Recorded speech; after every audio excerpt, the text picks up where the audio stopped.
Today we're going to talk about, we're out of the garage if you can't tell, I'm behind the driver's seat of my truck. And so we're heading from Denver down back to where we live to go back home. We went ahead and took a gamble, found a car online on Facebook Marketplace, and we decided to go check it out.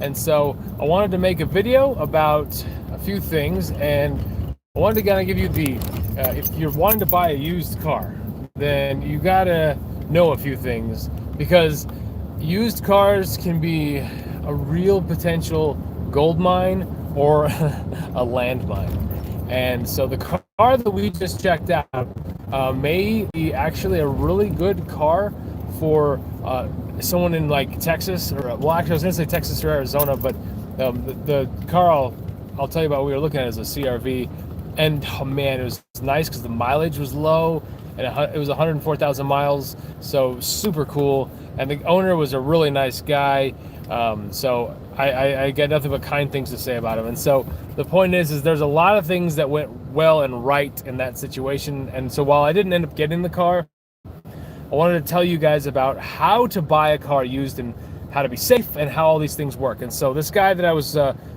meeting, like I said, one of the first things you got to do is, if you can, especially if you're a female, because it's just the world we are in, but don't buy a car alone. So rule number one, if you're gonna go, you want to take someone else with you, and that's what I did. I brought my son, so he went with me. This is the car that he's gonna drive, so we're checking that out and looking at different things. And obviously I'm in the market for a used older car, so there are going to be things that are problematic here and there because of the age of the car. Like the fact that it had 104,000 miles on it and it was the original owner, that's a gold mine, that's a steal. That engine's gonna go forever. So that's cool. But I had my son with me because of safety and also another set of eyes. So rule number one, do not buy a car alone, okay? There are just too many situations that could turn dangerous because of being alone.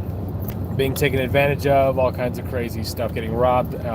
Most of the time when I go on Craigslist or Facebook Messenger, believe it or not, I usually I'm carrying a pistol somewhere, because I've been in some shady deals where I was trying to buy something and I was like, this is kind of weird and creepy. And so if you can, back out, but if not, know that that's kind of how you want to be protected. But with two people, it usually goes pretty well. That's what I've found.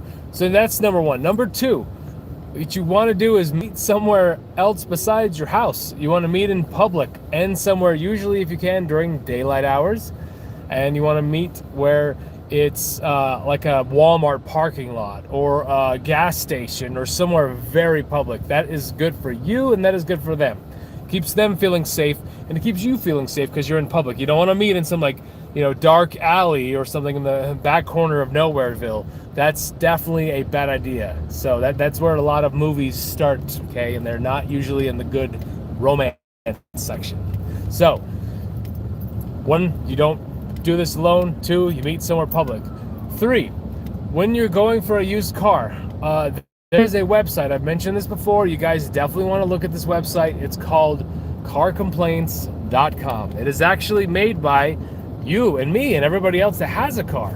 And so what people do is they go on there and go, man, this car I've got has this problem and this sucks and I hate this, and it reports that.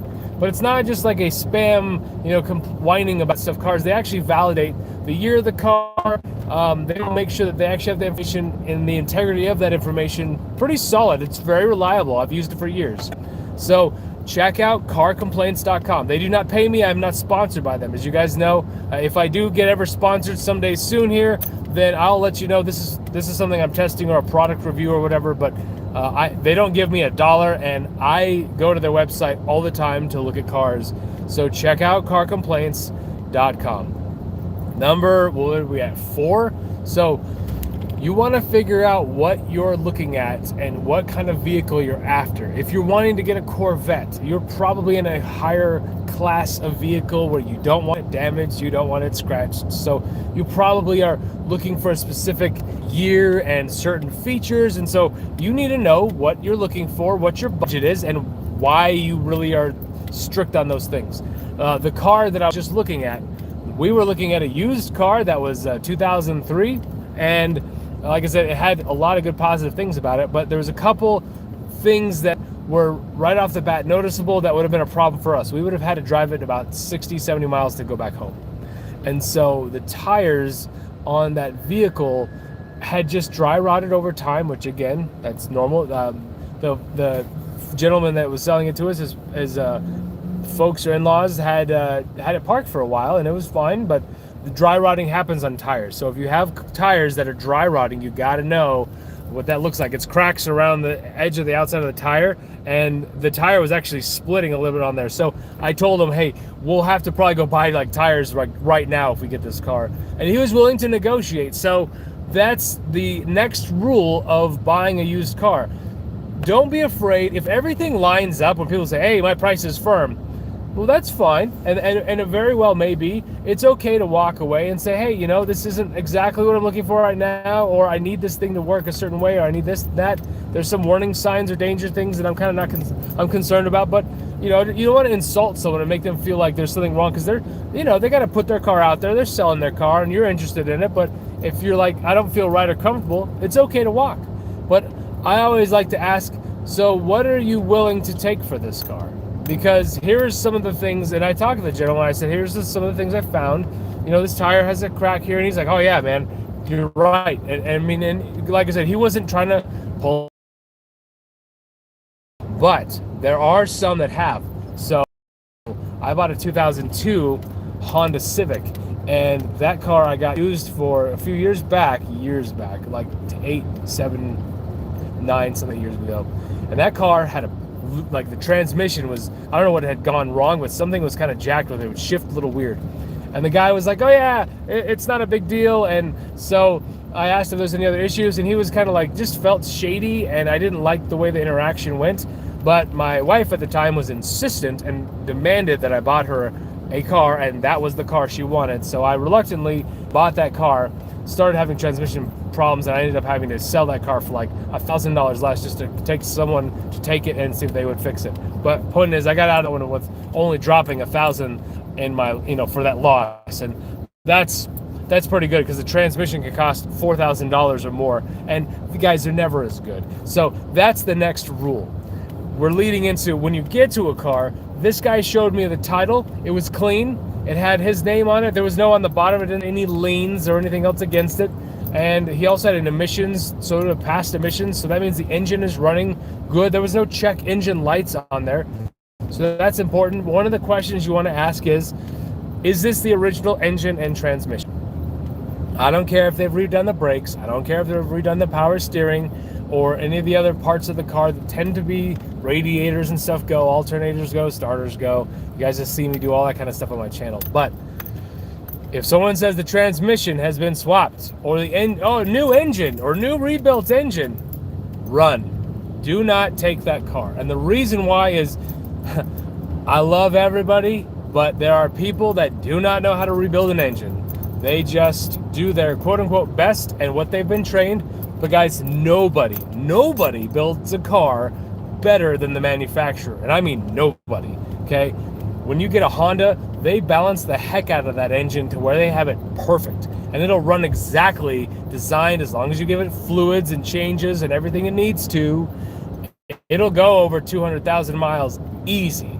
I've had them go at least 280 to 300 and something before I even had a little bit of running oil. As long as you keep changing that oil all the time, I promise you, Hondas, Toyotas, good built engines that are just manufactured well should never need to be rebuilt. If they're rebuilt, that means someone jacked something up, and I would avoid that car. Transmissions are the same.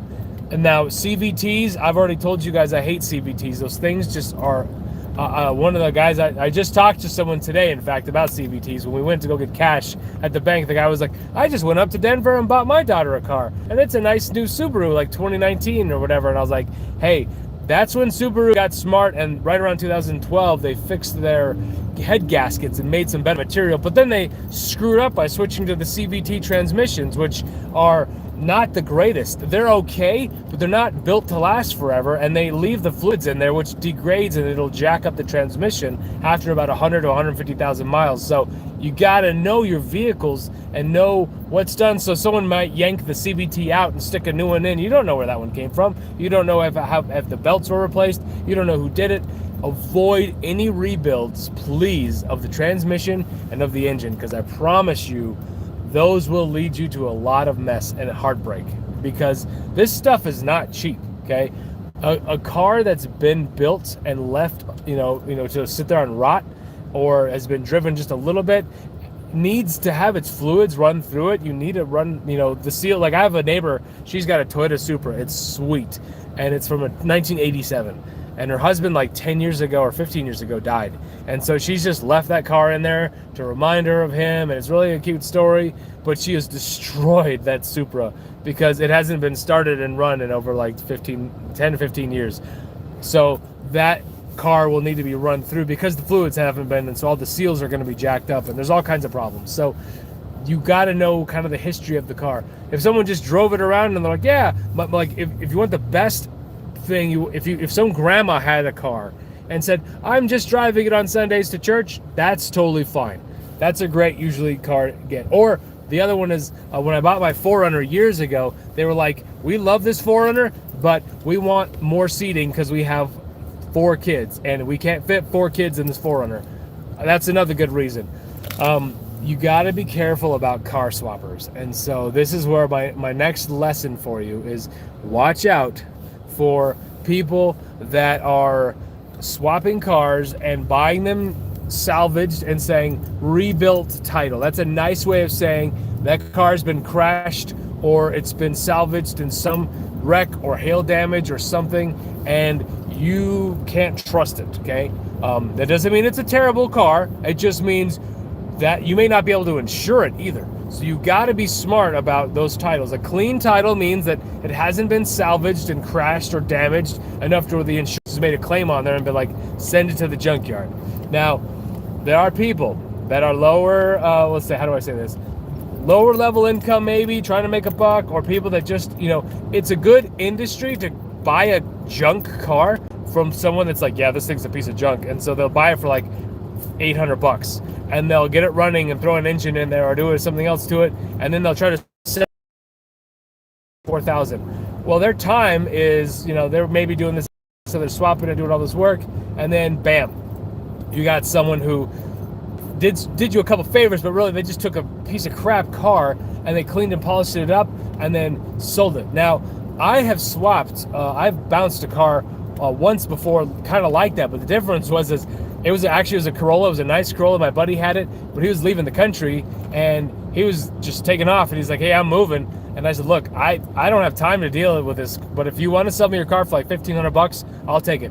So he sold me his nice Corolla for like $1,500, no questions asked. I just took it from him, and then I changed the oil, changed the spark plugs, drained the radiator fluid, like did all kinds of stuff, and then looked it up on what the car was actually worth, and it was worth like $2,900. So I was like, at that time, so I was like, I'll just sell it. So I threw it on Craigslist, and boom, got it, sold it, done. So point is I've swapped vehicles too, but I didn't have to rebuild the engine or the transmission or any of that stuff, because that just was where you get kind of like really sketchy, we'll say. You never know if someone does something right, and you don't want to have that happen to you, where you get a car for your kid or for yourself or for your wife or your mom, and it ends up being a financial money pit or disaster. So we've covered how to shop. We've covered where to basically meet. Let's talk about where to actually look for a car. So Craigslist used to be kind of the gold standard for me, because Craigslist was so like good if you knew how to sniff and find out which cars were not a scam and everything. But these days there's just scams everywhere. It drives me crazy. Everybody's trying to be like, oh yeah, this car. And I'm like, there's no way you're selling me a 2024 or 2022 Honda Civic for $500. Like, that's just not happening, okay? The parts on the wheels are worth more than that. But the point is that those scams just clog us all, and we're dealing with that, just having to sift through. So Facebook Marketplace has been a decent place that I bought things like a bicycle for my kid, or I've looked for cars. That's where we just found this car, met the nice guy in the parking lot, checked it out, And so it was a good experience, and even though I'm not driving away with that car, I still had a good experience, and it was a great scenario, and it was very safe. And like I said, I told the gentleman that if he doesn't sell it in the next few days, give me a hit, and we'll just see what we can do, because I needed the AC to be working, because if you don't know, you need AC to defrost your car and get the fog out of your car on the inside when it's really cold. So you can turn on your defroster, but to take the fog out of your car from your breath and everything else, you got to take the humidity out of the air, and the compressor, your AC, is what actually accomplishes that. So just FYI. But anyway, so I needed that AC to work. There was a little bit of damage where the condenser in the front actually had been hit by something, and he didn't know what, because again, it wasn't his car, so how would he know that? He just was like, that's weird, I see it too. But I don't feel like he was trying to be shady or pull a fast one on me. And I'm a decent judge of character, but I also got to admit, I try to trust people, because I don't, if you distrust everybody all the time, then you just kind of turn into a rotten, sad kind of person, always paranoid about everything. So there are thieves out there, and there are sketchy people, but you know, if you guys have seen my other channel, I do believe in God. I wouldn't call it karma, I would just call it like vengeance. If someone is trying to screw you in this life, I just believe that God will screw them back in the afterlife. So I just don't worry about that stuff. So instead, I arm myself with wisdom. So I try to make sure I'm making wise choices and decisions and trying to do the right thing and learn. So another thing is, in this particular avenue, so we talked about where you can go to buy, like Facebook Marketplace versus Craigslist. Craigslist is not as good these days, but it's still valid. I'm going to probably check that, and I'm going to make a list. But again, I told you, you want to know what exactly you're looking for before you actually go looking. I am not a Chevy fan. My in-laws love them, and so I loved the old Chevys, and there are some good years for Chevys, but I have to tell you, I just am so sick of having stupid car problems that I don't want to deal with. And Chevys tend to be like just manufactured with weird stuff that doesn't make any sense, and they continue to, once they get something right, they just change it, and I just don't understand. Nissan is another car. I just hate Nissans, and the reason is because they look really cool and sexy, but they have weird problems that over the miles, like maybe like whenever I rent a car, I drive Nissans. I love Nissan Altimas to rent, but I drive the heck out of them. They get great gas mileage, but I don't want to own one because I don't trust that their transmissions will last that long. They're built weird. Their engineering design doesn't make any sense when you get under the hood and you're like, I can't change this or that. There's one, you had to jack up the engine and loosen up the mounts to swap the spark plugs. That's crazy. You shouldn't have to do that. But the Nissan I had, the Nissan Pathfinder, you had to do that. So that's the thing, is as sitting in traffic, I'm kind of just looking at different cars right now that people are driving. Guys, there's all kinds of different cars, but it doesn't mean that they're all bad. It just means I don't want to spend all my time working and fixing on them, or taking them to a dealership or another mechanic and having him fix them because they have all these weird built-in flaws. So that's just part of having a vehicle. And if you're one of the people that's like I don't want to have a car payment, so I want to pay, like maybe it's $8,000, I want to pay cash for this car. Okay, cool. So I've got cash, put it down, and then the car's paid off. And if I got to pay like $200 or maybe I take money from my account and I put it in there and I save it, then I got some savings in case I got to get new tires or I got to do something else to it. Cars do break. What I don't want to do is buy a new, like my buddy's son bought a Mazda 2017 car, and he was still making car payments on it, and it broke, and he has problems with it, and a lot of different problems. And so now you're paying for a car while you're paying for a car, and you're not driving the car. That is a terrible financial investment. So we want to be wise, and that's why people are afraid of used cars, and I'm like, guys, I hate to tell you this, but new cars break too. They do. That's just how it is. If someone said, Joel, what would you buy brand new today? If someone gave you $40,000 or $30,000 and said, go buy a brand new car, I would tell you, because of my situation, if I didn't have to have all my kids in there, I would go to the dealership with that person saying, let's go buy a brand new car. I'd get a Toyota Corolla with the hybrid. And the reason is because Toyota has the best hybrid system, and the Corolla is one of the best cars out there. You get like 50 miles to the gallon. Those cars are safe, they're fun, they're fast. I love Corollas, okay? But not all Corollas are good. So you got to look, and if someone rebuilt the engine or the transmission, guess what? I ain't going near that Corolla, okay? And the thing is, most of the time, you think you know certain things about a car, but you got to investigate. So the gentleman that was selling us this car that we were looking at, thought it was an all-wheel drive, and most CRVs should be all-wheel drive, and in Colorado you want all-wheel drive, so that's what we were kind of looking for.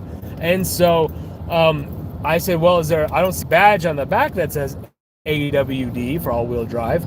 And so it was like, yeah, but he didn't know. Again, he was just selling it for his folks. And so we checked, and I said, well, let's go underneath the car and look and see. And so we climb underneath the car and look, and there's not a drive shaft running down the center of the car. You can see that the wheels are only powered by the front, where the where the transmission goes through the CV axle shafts, and they just turn the tires. And that's how all front-wheel drives work, right? But if you don't know that, then you'd be like, oh yeah, it's all-wheel drive. And you get in there and you start like, why is my car skidding? Well, it's because you don't have all-wheel drive. But the other thing I'll tell you really fast is all-wheel drive is great, but if your tires are crap, then you're going to have a terrible time and slide all over the place. All-wheel drive is great with great tires. It is terrible with terrible tires. So just keep that in mind, okay? Just remember that. So we've covered how to be safe. We've covered where. I will also mention CarMax is something that I need to go and do a video on, but I genuinely I liked my experience with CarMax. You can thank my wife for that one, because I usually like to go under the radar, pretty cheap, keep it down like around $10,000 or less for a car. And she was like, this is for our family. Let's get a car that's, reliable and all this good stuff. And I'm like, all right, you're right. Let's do it. So we spent like 14 grand, I think, or 16 back in COVID. And we got a car from CarMax. And when I went in there, they were really like, oh yeah, what you were looking for that car? Here it is. Go drive it. What do you think? If you like it, cool, buy it. This is the price. If not, see ya. But they were very it felt honest. They had the report. They had all the information. And so it was really good experience, and I thought this is going to be something that I'm going to keep going. So because I'm trying to get a low price, very budget car for my son, I don't want to spend 15 grand to buy him a car. So that's why we're not going CarMax this time. Plus, I do spend a lot of time, as you guys know, in the garage and on cars, so I have a lot of knowledge on this. But let me finally wrap up with one more thing that you really want to know, and it's maintenance, okay? One of the telltale signs of a great buy, a great purchase, open that glove box and look inside for their owner's manual. When that's there, crisp, and it's there, you're like, oh, the owner's manual. Oh, I love seeing that, because that tells me that these people have their owner's manual and they know about this car and they probably haven't lost it. If you have like missing keys and the owner's manual's not there and something just doesn't look or feel right, that's when you gotta be like, I can walk away because I don't need this car right now. And so you have to make that determination. But maintenance, some cars have critical maintenance. I'm gonna walk through just a few things so that way you don't get screwed by getting the wrong vehicle or getting one that is about to explode. So for example, if you get to a car and the car and you start it, let it set, when they pull up, oh cool, and nice to meet you, handshake, whatever, give it a few minutes, go in and start that car. Have the person that you're with look at the tailgate, or I'm sorry, the tailpipe, and start it and see if any puffs of white smoke or blue smoke come out, or black smoke. Black smoke means you're running rough, you're running rich, too much gas is going through and getting into your exhaust and it's burning off. That's not good. That means you've got a problem. Possibly your catalytic converter could be getting clogged. Your O2 sensors are going to have a problem. Those are not terrible. You don't want to swap a catalytic converter because those have platinum inside and they get really expensive. So that can be kind of a pain. And they're supposedly lifetime for the vehicle. And as long as the vehicle's running right, you will never have to swap them out. If it's got a new catalytic converter, well, did they replace the thing that was jacking up the catalytic converter in the first place? Because that's just how those work. You have to have the engine running correctly, and if it doesn't run correctly, then it will jack up your catalytic converter every time.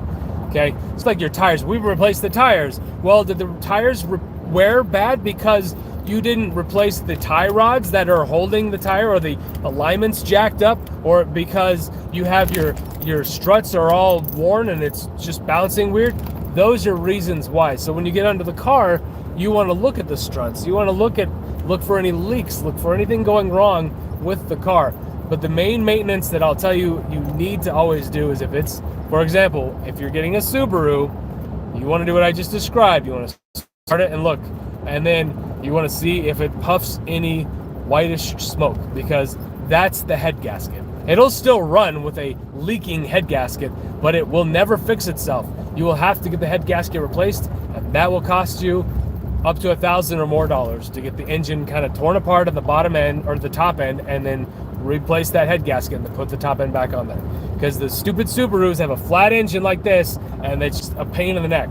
So that's never fun. But you want to check that. The other thing you can do is you take the dipstick out after the car's set for just a couple minutes. You know, you're buying a car for several $1,000s. People can wait a little bit of time.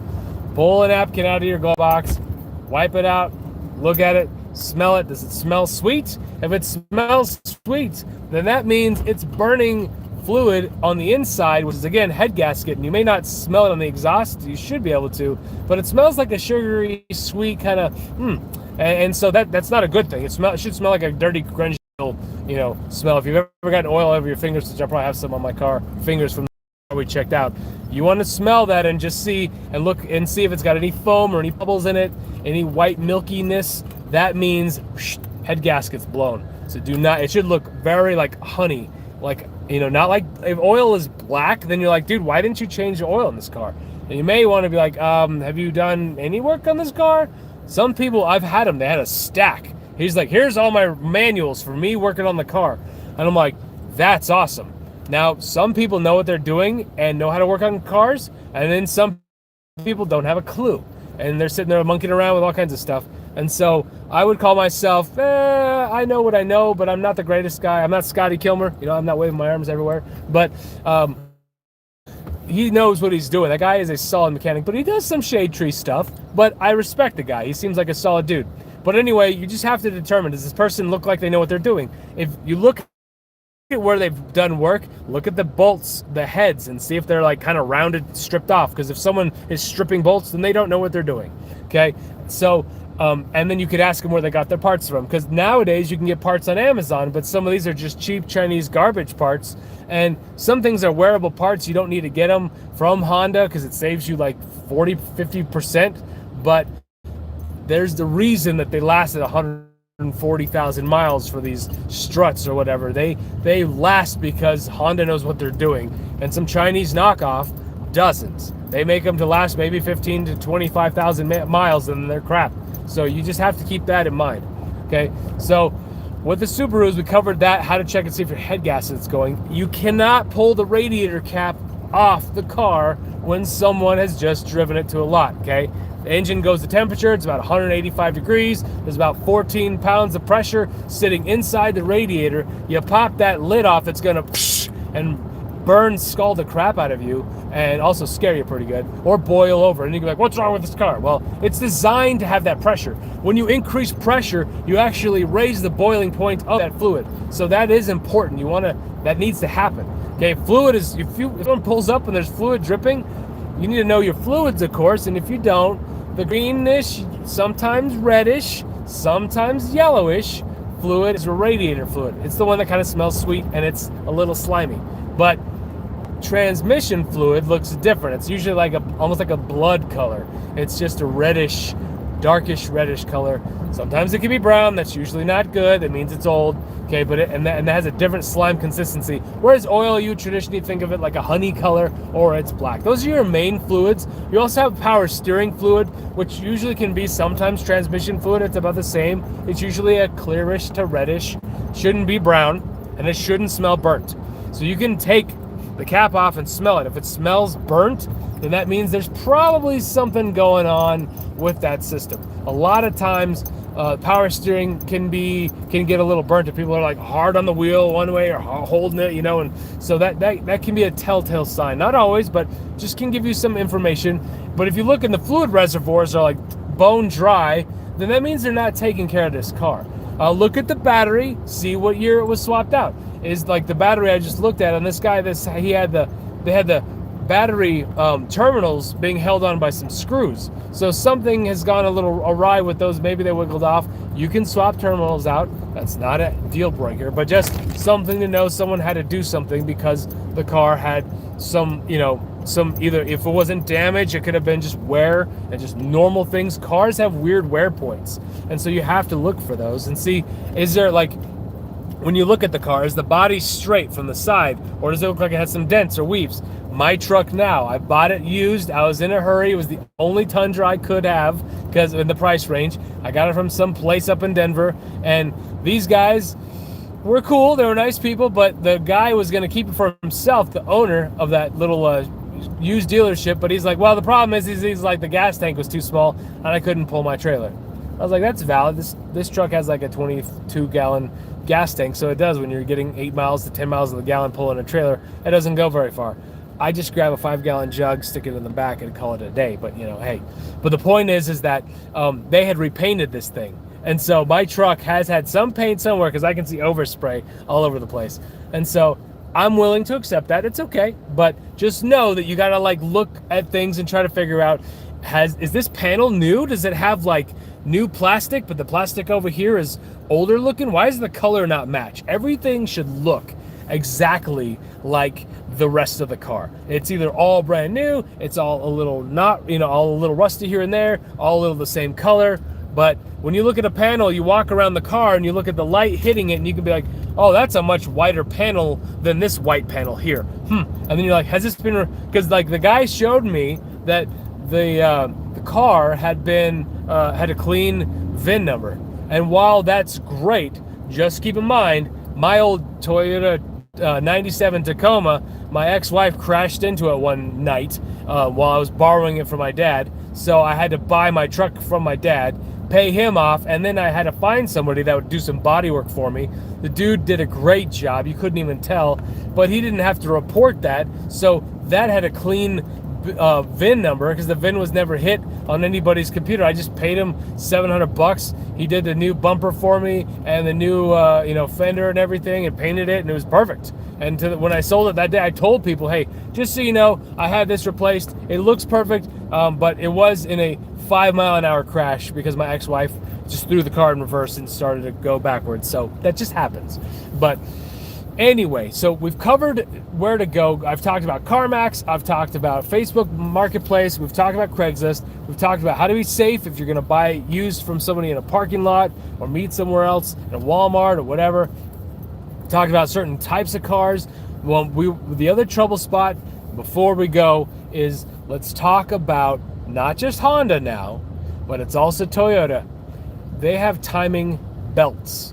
Now, not all of them. You've got to look up your engine. For example, the Honda 2003 Honda CR-V that we just looked at, that engine actually has a timing chain.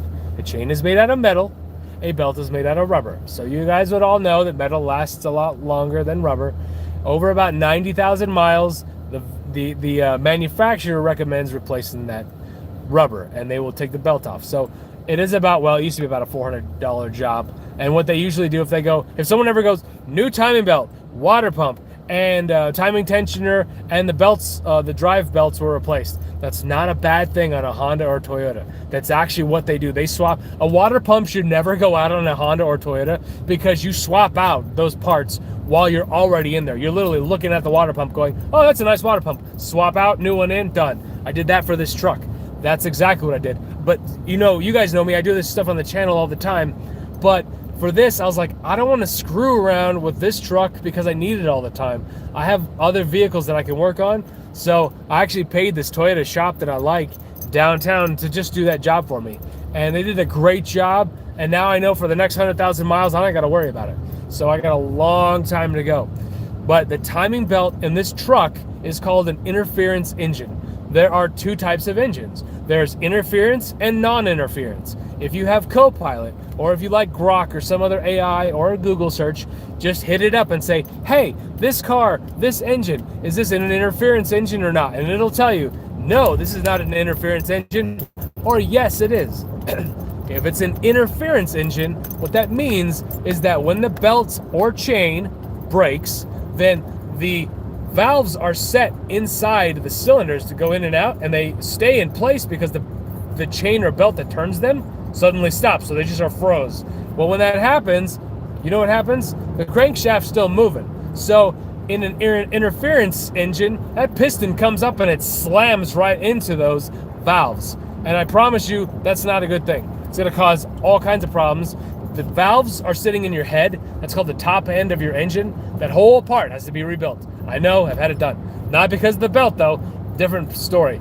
But the point is that head, you don't want to deal with that, because that's going to be thousands of dollars again, and there's just no reason to have that done. So in an interference engine, you've got to replace that timing belt every, they say, 60 to 90,000 miles. That's so critical. If that breaks, now I have personally seen timing belts that are 140,000 miles and they look just fine. But hot, cold, rubber, I know they put sometimes like steel in the rubber to really try to keep that from going. You know what? That belt still can slip, and if it slips, it's the same thing. Bam! Piston hits the valve and you're screwed. So you just don't want that. So look it up. Maybe you have a non-interference engine. I believe it was a 1985 Toyota Camry my dad had, and I was driving it, and I don't know what I did, but I broke the timing belt.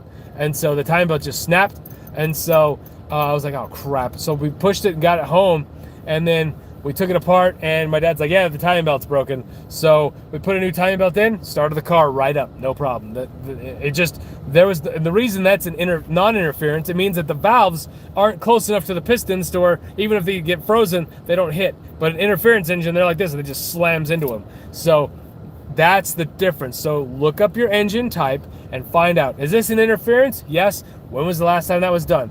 A lot of times people get to that first 100,000 miles and they're like, screw this. All cars are bad after 100,000 miles. I'm going to go to the dealership now that I paid this off and go get myself another one.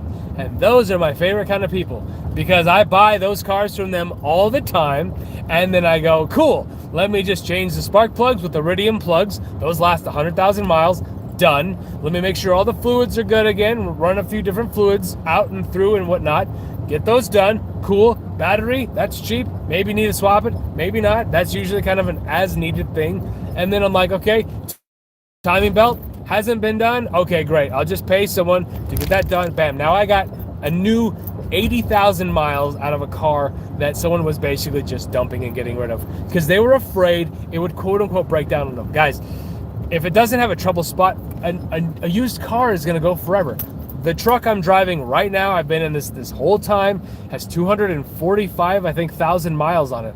I pull my trailer with this thing.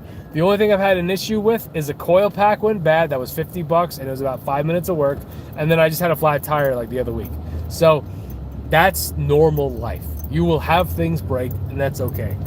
But is there, from the chat, I don't see any, I see, Josh saying hi. Is there anybody else that has any questions, any comments, anything you want to throw in there before we end for the day? Because I see a lot of people on, and guys, I appreciate you guys sticking with me, listening to my how to buy a car. I love cars. As you guys know, it's kind of one of my favorite things. I'm going to be sad when everything's electric and we're needing a bunch of electricians to get our cars going instead of good old mechanics. So I don't see any other questions. So guys, please like and subscribe, ask questions, comment, let me know what you guys think, and I will see you guys later on the channel. I'll talk to you next time. Whew.